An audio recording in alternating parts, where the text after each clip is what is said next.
You're listening to Jonesy's Jukebox, KLOS. That was Captain and Beyond, Frozen Over. And we started off with the Rolling Stones, Paint It Black. And we're here with my guest, Deepak Chopra, with his new book, You Are the Universe. Now, we was talking in between the music about George Harrison, that he has a song that's basically, when you was hanging out with him, right? Yeah. So it was before I wrote this book, You Are the Universe, and I spent time with George at his estate, Henley-on-Thames in England, for a whole week, and we discussed the nature of reality. And so after the week, when I was leaving, he came to drop me at the airport, and he showed me these lyrics, and they were all about the ideas we're discussing. So when we play the song, you'll see he says, the universe at play inside your DNA, you're 1,000,000 years old today. Now that's only a Beatle could have written those lyrics. Yeah. On the street of sinners, I have been employed, working there till I was near destroyed. In the hall of mirrors, you can see for miles, and everyone there is you in disguise. So these are all ideas that actually we shared together. George and I traveled in India as well. And the song was published only after his passing away. It lay in his archives for a while, and then Olivia published the song. I have the original lyrics with all his markings, as he was writing the song. And it expresses everything which I have in my book, You Are the Universe. Yeah. So your goal is to awareness to people. Bring more awareness into the nature of fundamental reality, into the fact that we have all the creativity inside us, that we are much more magnificent than we think we are, that we have the ability to love unconditionally without judgment, that we don't need to have moral self-righteous morality. We just need to be in touch with the deepest aspect of every human being, that if we could actually harness this creativity that we all have, we could ultimately create a more peaceful, just, sustainable, healthier, and joyful world. While, there's a lot of melodrama and craziness in the world, it's almost like an insane asylum, and to actually assume that this is normal is to be insane yourself. Yeah. So let's say you're in the rainforest. Are them people who have nothing and are just no TV, who live in like the rainforest, are they? I've done that. I've gone for weeks and weeks into silence in nature. And it's another way of renewing your soul. You're resurrecting your soul. You don't have to live in a rainforest. No, you can go anywhere with that being. I'm not saying to go there to discover yourself. I'm talking about the people who already live there. Mm-hmm. If you've seen them people, do you think they're like more evolved than us, Western, because they just live with the land and they don't have TVs and all the junk that we have? Yes and no. Yes and no. Human nature is, as I said, very strange, both divine and diabolical.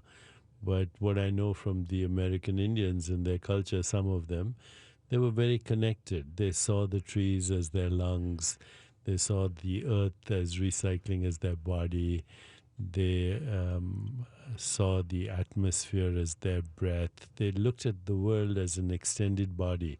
So we have a personal body, we have a universal body, and we love both. We are in love with both, and we care for both.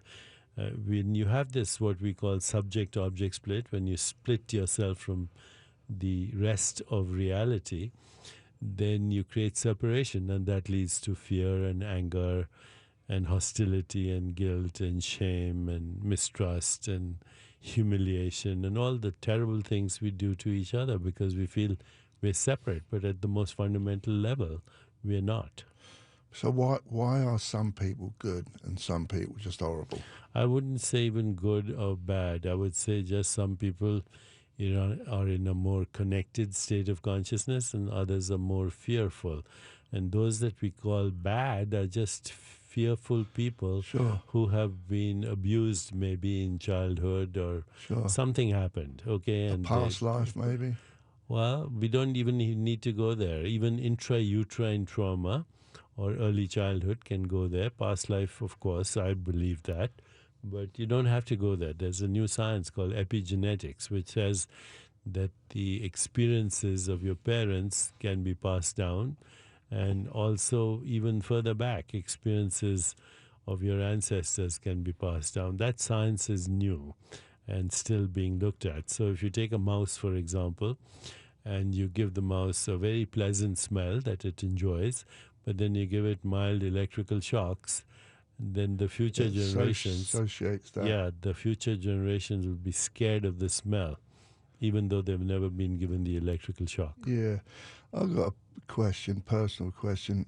Like, I never met my real dad till 2008. Wow. And I finally met him. But I love driving, like long distances. I love it. I'd drive to the moon if there was a freeway going there. And I found out that he was a truck driver. Amazing. Is that a connection there? Yes, I would say so. Even though I've never met him. Yeah, I would say there is a connection. Science is beginning to look at that, okay? So, in the Eastern wisdom traditions, we talk about karma, personal karma, ancestral karma, collective karma. Those are new ideas that science is only beginning to look at. Yeah. So we got a long way to go. Most people do. I'm there. You're there. Yes. So do you think there are some people who are special? No, I think people have to take time to reflect, to be in silence, to be still. And ultimately, it's very difficult to express that to everybody. The great Sufi poet Rumi said, God's language is silence. Everything else is poor translation. But I think music comes close. Music is the language of the soul. Yeah. So is poetry. One thing great about the Beatles was they were poets also. They were not only great musicians, but when you read their lyrics, they were astonishing poets. And, some of the deepest questions of existence were in their lyrics, particularly the song that I hope you'll play. We're going to play it right now. You're right. We're here with... it's about You Are the Universe, really. It's by George Harrison. George Harrison wrote this, and it never got released till after his death. And this is when he was hanging out with you for a couple of weeks, right? And we were talking about You Are the Universe. Yeah. Okay, let's play it. We're here with Deepak Chopra. He's got a new book, You Are the Universe. This is George Harrison. Jonesy's Jukebox.